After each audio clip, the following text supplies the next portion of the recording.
This glorious morning, we gathered together to celebrate the 86th birthday of Reverend Dr. Martin Luther King Jr., but more so to remember his significance in our lives and his significant presence in America's civil and human rights struggle.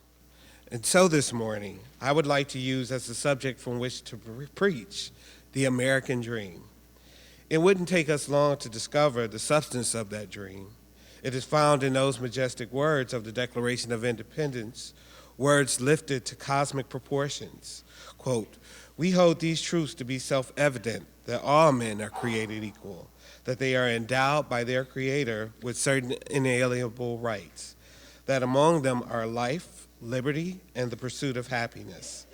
The first saying we notice in this dream is an amazing universalism. It doesn't say some men, it says all men. It doesn't say all white men, it says all men. This morning, I would like to deal with some of the challenges that we face today in our nation as a result of the American dream.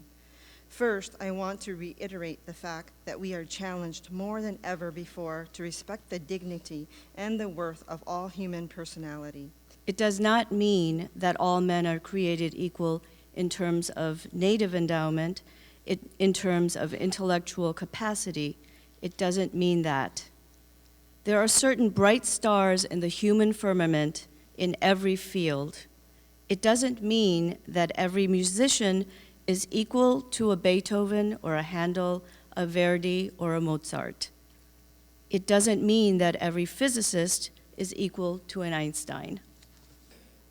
What it does mean is that all men are equal in intrinsic worth. I have been asked many times in my life why I do what I do. You know, people say, well, why did you go out there and protest against that? And why did you do that? And whatever. I mean, I've been asked on TV, I've asked in public forums, I've been asked everywhere, and I always say I don't know. But I realized last year for the first time that a lot of it had to do with the contours of MLK's life.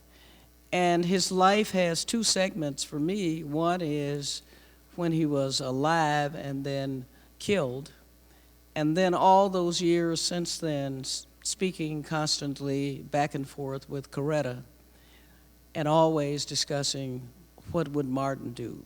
What Martin talked about is that capitalism doesn't take into account the needs of community, and that communism and socialism sometimes does not take into account individual needs.